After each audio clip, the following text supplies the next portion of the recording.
A key Celtic defender is finally nearing a return to action. Big transfer news is breaking about a former fan favourite potentially coming back. The captain could be available this weekend, and there's major drama surrounding one of our star players and the Denmark national team. But first, make sure you like this video and subscribe to the channel for more Celtic content. Johnston is still not ready to play, but there is now a clearer idea of when that could change. Canada boss Jesse Marsch has pointed to a return in the coming weeks, with the Celtic defender already back working at Lennoxtown. That detail matters. Johnston is no longer just rehabbing away from the team. He is back on the training pitch, building towards match fitness. That is usually the final stage before a return, where the focus shifts from recovery to sharpness. Celtic have handled his absence carefully. The right side has had to adjust without him, with others stepping in, but Johnston's role is not easy to replicate. He gives width when Celtic have the ball and stays tight defensively when they lose it. The timing of his runs is part of how Celtic stretch teams. Marsch said, "Neither will feature in any of the friendlies this month. They'll train with the team and be around the group, with the hope being that they'll return to action for their clubs in the coming weeks."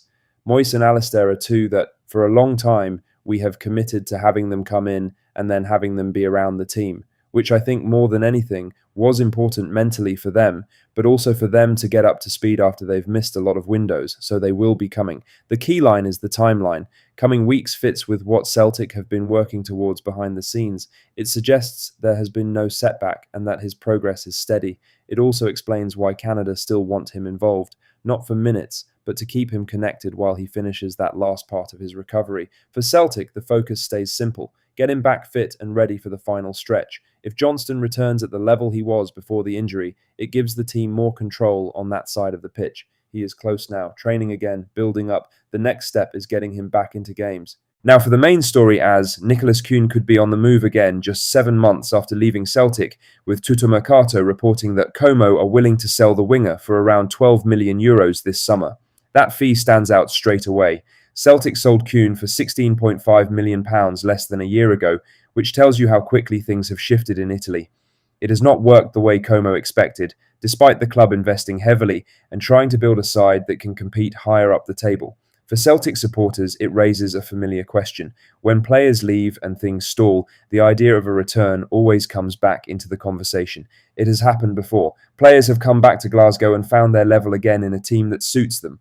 Kuhn, at his best, looked comfortable in Glasgow. He played wide, stayed aggressive, and attacked full-backs early. Celtic often gave him the ball high up the pitch with runners around him and space to exploit.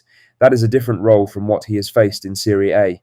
In Italy, the game is tighter. Wingers get less time. Full-backs are more patient. If you hesitate, the moment is gone. Kuhn's game relies on quick decisions, and if it is broken, he can drift out of games. The reported price also changes the conversation. €12 million is not a small fee, but it is lower than what Celtic received. That opens the door slightly, at least in theory, if a club believes he can rediscover his form. Celtic are unlikely to pay €12 million for Kuhn. That kind of fee would be hard to justify given Kuhn's lack of form over the last 12 months. If the price dropped further, it would become a different conversation. Supporters would be split. Some would look at what Kuhn showed in flashes and see a player who could fit back into a system that suits him.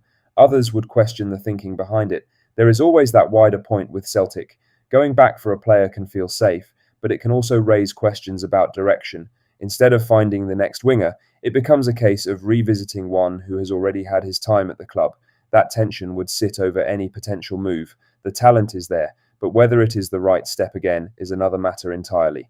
In other news, Callum McGregor could be back in the Celtic team as early as this weekend, with Sunsport reporting that the captain is pushing to make the trip to Dundee United. He has missed the last 2 matches after picking up a calf problem, sitting out both the shootout win at Ibrox and the game against Motherwell. Celtic managed those fixtures without him, but his absence was clear in how the midfield functioned.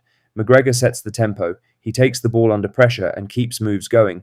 Without him, the build-up can slow, and others are asked to play slightly different roles. Sunsport report that he has stepped up his work in training over the past few days, and there is growing belief he could be involved at Tannadice. That changes the picture for the weekend. Dundee United away is not a game where you want to lose control in midfield. The pitch is tight, and second balls matter more. McGregor's positioning helps Celtic deal with that. Even if he does not start, being back in the squad gives another option. It allows Martin O'Neill to adjust during the game. The timing also matters. With the split approaching, every point matters. Dropping one in a game like this can shift momentum. His injury is not linked to any previous issue, which removes some of the concern around longer-term setbacks. It looks like something that needed a short rest rather than a full spell out. Celtic have found ways to cope without him, but the difference is clear when he plays. He links defence to attack and keeps the team moving up the pitch. If he is ready, even for part of the game, it gives Celtic more control in a game that could easily turn scrappy. In other news, Johnny Kenny's loan move to Bolton was shaped by one conversation with Martin O'Neill. It was not about pushing him out, it was about timing and what the player needed next. Kenny had been around the Celtic squad without getting regular minutes. For a striker, that stalls progress. You can train well, but without games, match sharpness fades.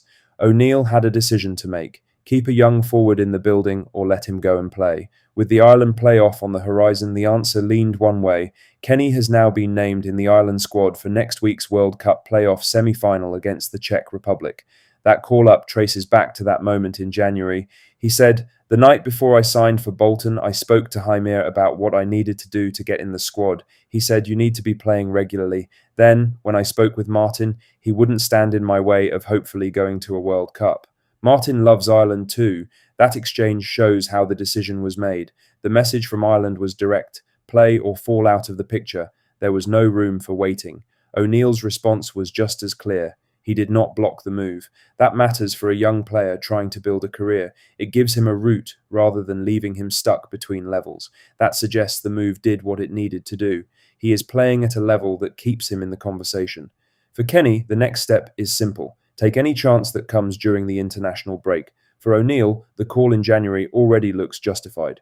Lastly, Kasper Schmeichel's injury has brought a lot of discussion in recent days. The scale of the damage and the long recovery time have raised questions, especially among Celtic supporters trying to understand how it reached this point. Some of that focus has turned towards how long he had been playing through the issue. There is also frustration around how the news came out, with details emerging during a live interview rather than through a club update. Brian Riemer has pushed back against that. The Denmark manager has spoken in defence of Schmeichel, focusing on the player's commitment rather than the criticism around him. Riemer has pointed to how Schmeichel has approached his career and the way he has played for both club and country. He said, "Kasper called me and told me that his injury is worse than initially thought. It's sad news to receive. It's really a shame if such a fantastic career as Kasper's has to end with a serious injury. Kasper has always played with a beating heart for both his clubs and the national team, and I think that is worth emphasising and remembering. Now we have to see how the operation goes and wish him all the best." There are two ways to look at Schmeichel playing through the injury. One is the way Riemer sees it, a player pushing himself to stay available, trying to get through matches and keep his place ahead of a big summer with Denmark. With qualifiers coming up, that matters. Players want to be there, and sometimes that means taking on more than they should. The other is, Schmeichel's form has undoubtedly dipped over the last year, and there have been moments where his mistakes have cost Celtic.